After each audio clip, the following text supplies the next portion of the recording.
Happy Tuesday! My name's Nick. My name is Alan. And welcome Into the dungeon.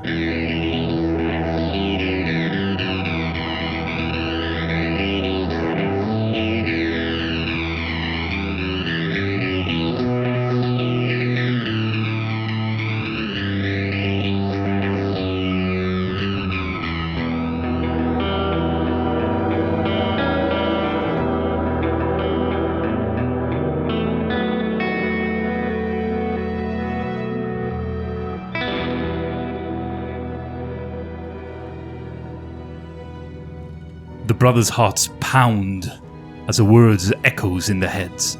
The book of the Magna Chi. Suddenly, the reason why they have been enticed into a deadly trap becomes clear. The sinister truth is revealed. The book of the Magna Chi is one of the oldest legends of Summerland.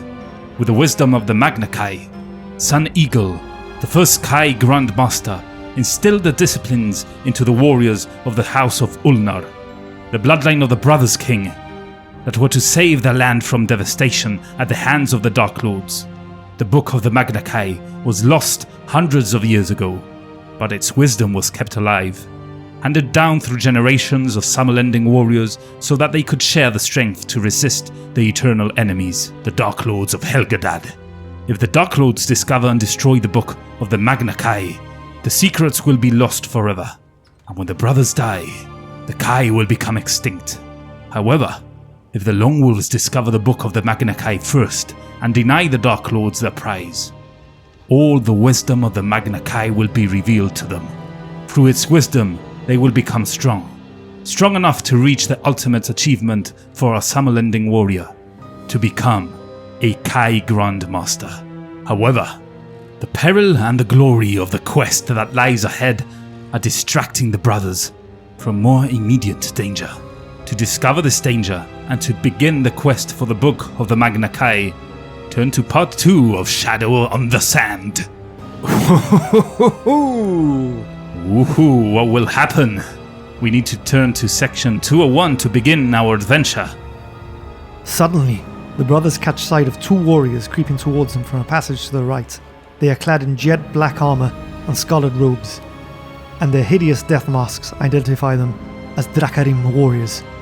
They are men, but they are evil men, as evil as the Dark Lords whom they serve. One of them holds a razor-fanged Akataz, a creeping, leathery war dog straining on a chain leash. The Drakar hisses, and the Akataz springs towards the brothers' throats. Oh, this episode's not messing around. We've got two options here. If we wish to fight the creature, we turn to 273. If we wish to try and evade the attack and escape, we turn to section 285. What are you feeling? You feeling lucky and feel we are in a good place to kill this, or you'd rather try and... I think we would run. You think we gotta run? We've got the Dark Lord down there, we've got the Zaltan or Zarktan or Zurtan or whatever it's called in this book down there as well. There's two of these men, but if the ambush we faced taught us any lessons, it's there's probably like another 30 or 40 of them hiding around the corner. But do you think we can outrun an Akataz? One of these war dogs? I think we could. Or at least if he releases it, then maybe we have a fight where we've got 1 or 2 rounds to kill the dog, but not fighting 2 Drakarim warriors and the dog and the Dark Lord. So I'm sort of picturing him like Darth Vader just nonchalantly walking towards us. He's probably going to do some sort of death grip from far away. I mean, last time we faced one of these, it was an insta-kill just by screaming at us, so... Okay, let's see what happens. Let's try and evade it and escape the attack. Alright, we have a consensus. We're turning to section 285. As the brothers turn and sprint along the passage, a terrible roar of hatred and rage fills the hall. Kill them! The brothers glance back. The Drakarim are unsheathing their black swords, eager to obey their master's command. The LoneWolves race down some stairs, through a silver archway, and along a balcony that overlooks the lower palace.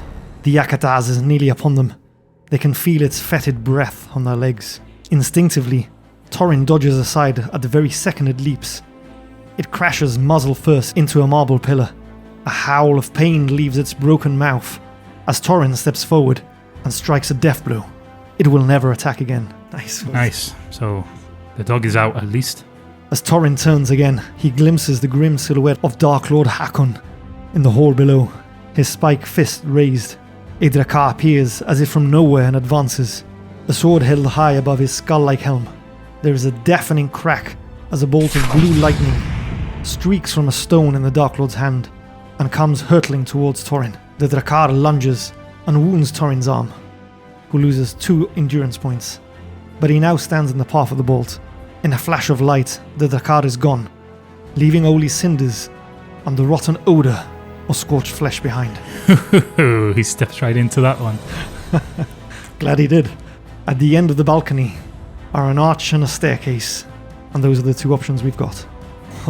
There's not much information here, and we haven't got a map of the palace either, so... And it says a staircase, but it doesn't indicate if it's going up or down. No.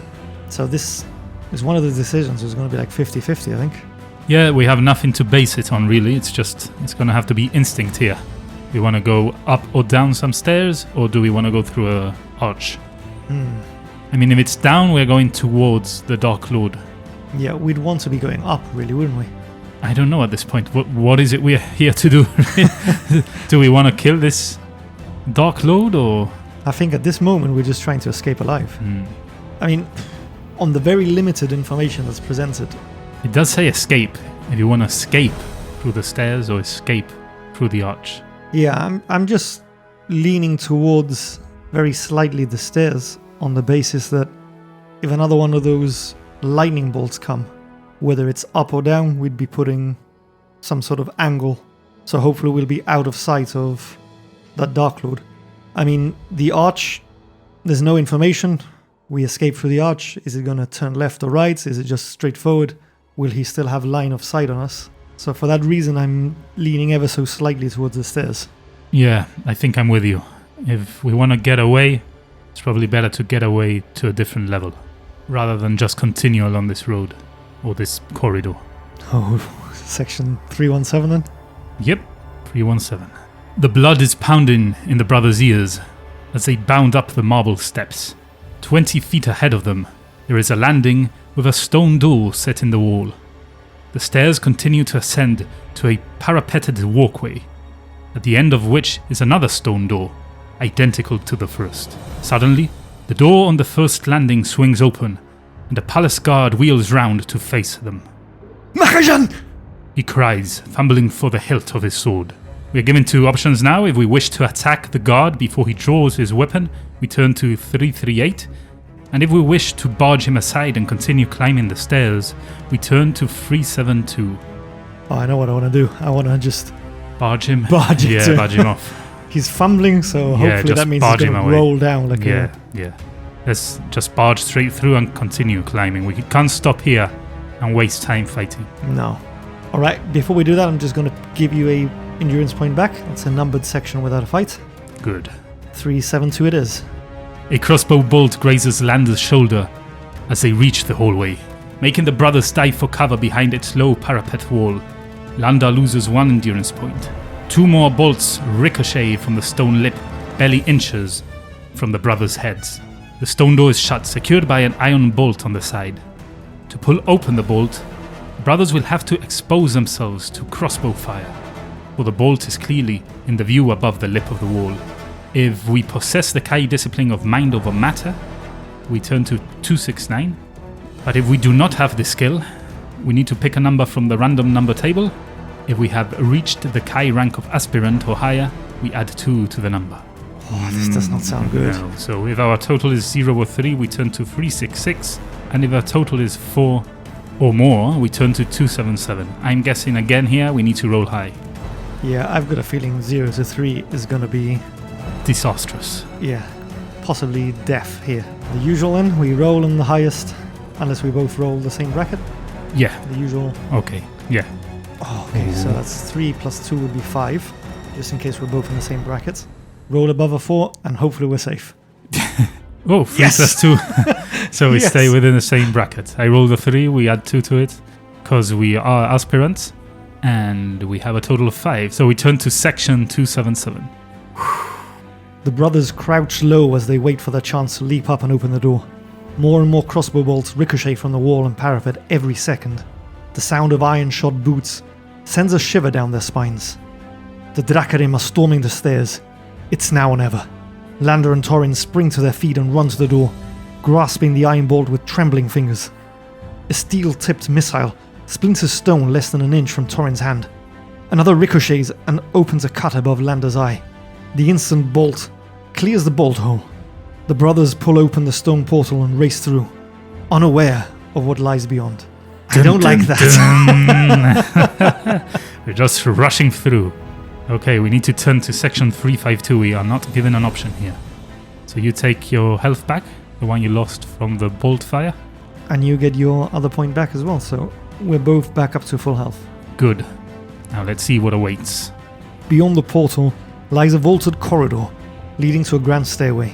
The Kai Lords narrowly avoid confrontation with the dozen Drakarim, saved only by their lightning reactions, as the enemy rush from an archway in the second floor landing, as they dive behind a statue of the recently deceased Zakan Mudala.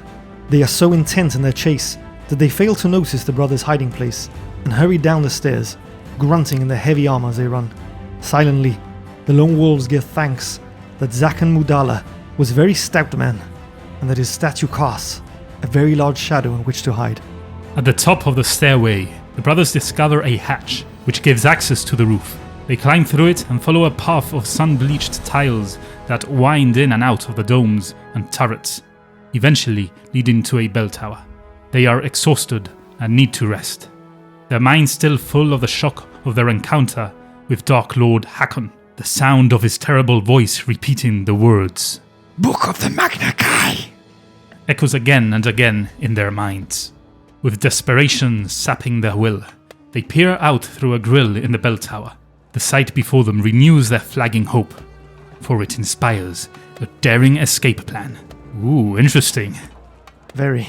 We have no options here but to turn to section 313. I mean, if we're at the top of the bell tower, I'm sort of getting this sort of Lord of the Rings vibe. Maybe there's like these eagles or something that can swoop down and rescue us. Yeah. Maybe we need to jump off it like Assassin's Creed into a haystack. Oh yeah, as well. Or like one of those, what are they called? Awnings? Yeah. Kind of like Aladdin, like yeah. Jump down and then bounce off into a cart or something. Yeah, we'll see. Section 313, no options given here. Below the bell tower, the brothers see a line of Itikar pens, each with its own circular landing platform. Itikar are a breed of huge black birds that nest in the eyries high in the peaks of the Dahir and Vakar mountains. The Vasagonians have long since tamed these giants of the skies, using them as winged mounts for their army leaders. I mean, when the description started, I thought they were going to be like ostriches or like chocobos. And I thought we're just going to leap down and that's it. Yeah. But no, they are actually giants of the skies. Yeah, this sounds epic to me. An Itikar and its rider swoop down from the reddening sky and alight upon the platform nearest the bell tower.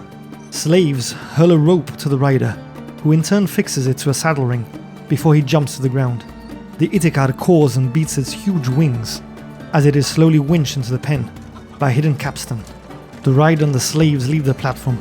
There is now only one sentry on guard at the pen. If the lone wolves can overpower him, they can make their escape on the back of the giant bird. Oh dear! If we have a blowpipe and a sleep dart, which we do not. At what point would we have got that? I have no idea. No idea. Maybe we had killed that guard instead of shoving into the side. True. Alas, we do not have these items, so we've got no option but to turn to section 282. The brothers leave the bell tower and make their way down towards the sentry. At first, dodging from one turret to the next, it is easy to remain unseen. However, for the final 30 yards to the landing platform, they will have no cover, for the platform and the palace roof are linked by an exposed gangplank. If the brothers are to overpower the sentry, they must cross the gangplank undetected. If we have the Kai discipline of Mind Over Matter, we turn to 295. If we do not possess the skill, we pick a number from the random number table. Oh, not this again. Yeah, if we have the Kai disciplines of either hunting or camouflage, we add 2 to the number that we have picked. If we have reached Kai rank of Warman or higher, we add a 3, which I believe we have as well. Yeah, we have. So there's 3 brackets here. If we score a total of 0 to 4, we turn to 357. If our total is 5 to 9, we turn to 389. Or if our total is 10 or more, we turn to 236. Now I've got a question. I mean, it's 2 separate sentences, but one follows the other. It says, if you have the Kai disciplines of either hunting or camouflage, add 2 to the number you've picked. If you have reached the Kai rank of Warnman or higher, add 3. So does that mean you only add 3 if you've got hunting or camouflage? So if you have got hunting or camouflage, you add 2, but if you have hunting or camouflage and have reached Warnman or higher, you add 3? It's a bit confusing. I don't think it means add 3 and then 2. No, not 3 and 2. No, I know, but I don't think it means that for sure. But in any case, we do have both, right? Yeah, we've got both. Well, we meet all 3 criteria. So let's just go with we add 3 to the roll. Yeah, my question though was whether this was going to be just down to Landar or whether this was a roll-off, if you know what I mean. It's a separate sentence, but it almost seems to me like, why would you add 3 if you don't have hunting or camouflage, but have reached Warnman, you get 3, but if you've got hunting or camouflage, you add 2 if you haven't got to it. It's a bit confusing how it's written. Shall we just both roll? Yeah, let's just both roll at the end of the day. Yeah, sometimes we've chosen for you to only roll if it is pertinent to your discipline, the one you've learned. But at the end of the day, I also benefit from your hiding and you tell me where to go and all that. So let's just both roll. And if we roll in the same bracket, we stay with that. If we don't, whoever rolls highest rolls again to choose our destiny. All right. I hate these. All right, so that's a 10. Okay, hopefully I roll a 10 or higher and we can just move to the section. Come on. Ooh, 8. It's an 8. So you rolled higher, which means you go again, because I don't think it's the same bracket, right? No, it was a separate one. Yeah, 8. Damn. Okay, so roll again and roll a 10 again. Yes! Okay. A 10 again. All right, so we rolled the highest. We are hoping that this means it's the best roll. I was just about to say that because we've celebrated this. And it wouldn't be the first time we've been burned for a high roll. Yeah, but when it adds, depending on what you have, what kind of disciplines you have, it tends to be the highest roll is a good one. But let's see. Section 236. The brothers' speed and stealth carry them across the gangplank undetected. Their attack is silent and deadly. We've got 2 options here. We can either search the guard's body, or we ignore it and hurry into the Itikar's pen. I don't know if we've got time here. I don't know, but I'm thinking perhaps we may need to search the body. Maybe the Itikar is like restrained somehow, and then we need a key, and then we're wasting time. If we can do a quick search and then run to the Itikar. I mean, it's an Itikar's pen. I imagine it may be locked. Yeah, you've got a good point there. But on the other side of things, like you say, we can't really waste any more time. But I don't think a quick search would set us back too much, right? And no one's seen us. Yeah, and it's been silent, the attack as well. So. Yeah. All right, let's do it. Let's search the body. Oh, shit. Okay, 207. The brothers quickly search the corpse of the guard and discover little of interest. They found 8 gold crowns and a brass whistle on a chain around the guard's neck. We may take these if we wish, but remember to mark them on our action charts. The brass whistle is a special item worn on a chain around the neck. Suddenly, a noise alerts the brothers to unwelcome company. Drakarim are rushing along the tiled pathway that leads to the pens. Without a moment's hesitation, the brothers turn and run inside the Itikar's enclosure. We now turn to section 244. So yeah, we're gonna take the brass whistle and the 8 gold. We cannot add the 8 gold because we are full of gold. Our belt pouches are spilling with gold. But we are gonna add the bronze whistle to our special item list. Maybe it's a whistle so the birds pay attention to us. Yeah, a command whistle, I'm thinking. And we are going to probably need it. Oh dear, here we go, 224. This way, Torin! Let's jump on one of these birds! Hurry up, Landar! I hear footsteps coming! Let's just get this one! The great black bird beats its massive wings, cawing hoarsely through the domed pen. 2 black eyes, fierce and cold, fix on the brothers with a deadly stare as they edge nearer to its perch. Grabbing the saddle pommel, the brothers haul themselves up. But suddenly there is a flash of razor-sharp talons. Instinctively, the brothers shield their faces as a glint of orange sunlight is caught on the Itikar's curved beak. For it slashes the air barely inches above the brothers' heads. If we have the Kai discipline of animal kinship, turn to 308, or if we possess an onyx medallion, which we do not, turn to 319. If we didn't have that, we would have had to roll, but thankfully, Torin has animal kinship. Yep, so 308 it is. It can take many years for a rider to tame an Itikar, for by nature they are wild and malicious creatures. Torin uses his Kai discipline to communicate with the giant bird, to assure it that they mean no harm. The bird fixes Torin with a cold, black stare, but Torin senses that it is no longer hostile. Landar! Try now! It should be fine! Are you sure, Torin? Yes! Hurry up! Okay. Yeah! Come on, Torin! Grab my hand! As the brothers settle in its wide saddle, they catch sight of the Drakarim as they stream across the gangplank. Quickly, Landar leans forwards and hooks the anchor rope from the saddle ring and grabs the thick leather reins. We have to turn to section 343. Where is this going? The brothers are jerked backwards in the saddle as the Itikar leaves its perch. It shrieks and caws, its wings beating as loud as thunder.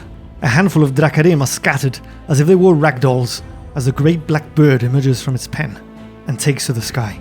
Torin catches a glimpse of a Drakar, his death mask slashed in two by the bird's razor-sharp talons as he pitches from the landing platform and tumbles to his death in the palace gardens far below. The golden domes of the Grand Palace grow smaller as the Itikar gathers speed. Soon the Kai Lords have passed over the city wall and heading outwards towards the shimmering salt flats of Lake Ingrahim. The land below is bathed in the beautiful orange twilight as the sun slowly sinks behind the Dahir Mountains to the west. Elated by their escape, the brothers throw back their heads and give voice to a triumphant yell that is carried away on the chill evening wind. We did it, Torin! I never thought we'd get out of there alive. We've been lucky, Landar, but keep it up! Keep flying! I don't really know what I'm doing. Just make sure it still thinks we're its friend. Yes, it's fine. He likes us now. As if in answer to the brothers' cries, an echoing chorus of shrieks pierce the sky. Fear returns to their hearts as they catch sight of a flock of Kran. Hideous, leathery-winged flyers. Each carries a Drakarim warrior on its back. They are over a mile behind them, but they are quickly closing the gap. Less than an hour of light remains.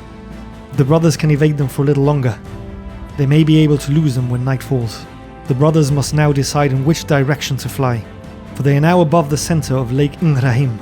We must consult the map before making our decision. Ooh. Well, we are to choose between flying south towards the Dahir Pass or flying east towards the town of Shula. So let's consult the map. So right off the bat here, we are seeing a very small map with very little detail, but we do see Lake Ingrahim, and Shula is a town right next to it. Then you have the Dahir Pass, which is south, and pretty south really. We'd have to fly over the Dahir Mountains. I'm thinking if we're escaping, we want to get as far away as we can. There's no point in just stopping at a town in Shula, right? Yeah, I mean, it's just going to be filled with more Drakar. Yeah. And it seems too close to try to lose them. Yeah, exactly. So we're just going to fly, 10 minutes and then landing Shula and hope that they've been lost in the way? I mean... Yeah, I quite like the idea as well of the mountains, although we may plummet to our deaths, but there should be more hideaways. More hideaways and caves, and maybe we can perch easier on to lose them, through the mountain range, I think. So yeah, I'm thinking Dahir Pass would be a better option here. Ditto. So we turn to section 264. A terrible shriek rings out above the rush of the wind, filling the brothers' head with pain. They are being attacked by a powerful mind blast. Unless the brothers possess the Kai discipline of Mind Shield, we need to deduct 2 endurance points from our current totals. Well, we just did a quick rule check. The Summersford does indeed block Mind Blast, so we're going to rule that it doesn't affect Landar, which we've also now learned sort of makes Landar's own Mind Blast completely useless, because it also blocks Mind Blast from the wielder. So, I mean, we've looked at, whether we should retcon that to a different discipline, because perhaps I wouldn't have picked that if we'd realized that at the time, but it just makes it easier to say that Landar will keep it in the event that he loses the Summersford at any point and has to rely on weapons that they find along the adventures. So we're saying here that Torin will take the 2 points of damage, yeah? Yep, because the Summersford does not protect me. I am not the wielder. The Ithaca shudders and frantically twists its head from side to side as the shriek rings out again. The brothers sense that the great bird is in agony, racked by the mind blast. As they glance over their shoulder, their stomachs become knotted with fear. A Kran is swooping down to attack. On its back is their adversary, a Vordak, one of the undead and a hideous lieutenant of the Dark Lords. As a Kran streaks towards them, the Vordak spreads its red-robed arms and leaps from the saddle. It lands behind the brothers, astride the Ithaca's back, its skeletal fingers sunk deep into the brothers' mount's feathered flesh. The shock of the impact throws the brothers forwards, and the reins slip from Landar's hands. The giant bird screeches in horror and pain as the Vordak's grip paralyzes its spine. The brothers must act quickly, for the Ithaca is now plummeting towards the salt plain of Lake Indraim. If we possess the Summersford, that we do, we turn to section 315. If we do not possess this special item, we turn to section 299. So 315 it is. Realizing that the brothers now have an unwanted and uninvited guest aboard their steed, Landar unsheaves the Summersford, and as he does so, a vivid golden flame shoots from the blade. The Vordak shrieks in terror, its blood-drenched bony fingers clawing at a black mace that hangs from below its belt. It raises the mace to parry Landar's blow, but the Summersford shears through the iron, a splash of blue flame erupting in its wake. As Landar strikes again, curving the golden blade in a great arc, it bites into the Vordak's neck, tearing through its unnatural body and severing it diagonally from collarbone to hip. A sickening acidic smell chokes the brothers' throats as a fountain of green slime erupts from beneath the red robe. The Vordak crumples and topples from view, its dissolving corpse hissing as it spirals towards Lake Indraim. Sheathing the sword, Landar grabs the reins again and fights to control the injured mount. The brothers have slain the Vordak, but the battle is not yet won. The Ithaca is losing a lot of blood, and it could become unconscious at any moment and drop like a stone. This would be a good moment for Torin to please use his discipline of healing. Yeah, but it's not an option. Suddenly the brothers spot something in the distance. It is a sight that renews their faith in miracles. A miracle that will have to wait till next week. Oh, seriously? Yeah, because that's where we're gonna leave it for this one. Ooh, what a cliffhanger. So remember, if you want to find out what the miracle is and carry on listening to the LoneWolves. I believe in miracles. Since you came along on a beautiful wing. Awesome. Anyway, if you want more of that and more of LoneWolves, make sure to tune in next week as we continue on the adventures of Torin and Landar. And if you can't wait a whole week, do what we always tell you to do. Visit our website www.i2td.com and follow our links there to our social media pages, to our Discord server, and of course to our Buy Me a Coffee page. Whilst you're there, you can make a one-off donation, which will help the podcast, but it will also give you the opportunity to be a part of the stories we tell and help shape the adventures we play. For that potion will appear in-game as a reroll, so you can have a direct impact on the fates. If you cannot donate or wish not to, do not worry, you can always help us out tremendously by liking our stuff, commenting on our videos on YouTube, subscribing there as well, and leaving reviews and ratings on your podcast player of choice. Also maybe comment there too. Spread the word to your friends and family, let them know about Into the Dungeon and what we're doing here, and anything you do like that will truly help us, and we are very grateful for it, so thank you. This now brings us on to the end of the episode club. The last one standing. Where you compete for the esteemed title of El Quillo Más Verdad. We give you a password and you use it in a comment on our Discord server. The specific channel must be the last one standing. So, do you have a password for us today, Al? Of course I do. The password is Winging It. So there's a double meaning to that, yeah? Not just the bird that we're flying on? Yeah, so we've been winging it on the bird because it has wings, and we have also been winging it all episode long. Just, with the rolls and just hoping for the best in the choices we've made. Yeah, and we've been pretty lucky with those rolls as well. Yes, the rolls and the choices too. It's all gone pretty smoothly. I was going to say for now, but we have seen a miracle, so Yeah. it must be going well. It must be good. So remember, that's the password. Remember to use it, winging it. And if you want to find out what the miracle is, make sure to tune in next week. And we'll catch you there as we delve Into the dungeon.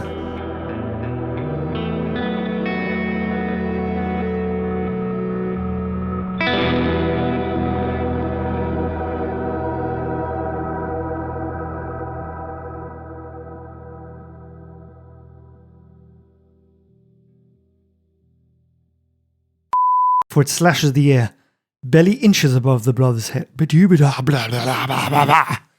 to communicate with the its skeletal fingers sunk deep into the LoneWolf. You want more of that and more of Lone Wolves? Make sure to signing. Sorry.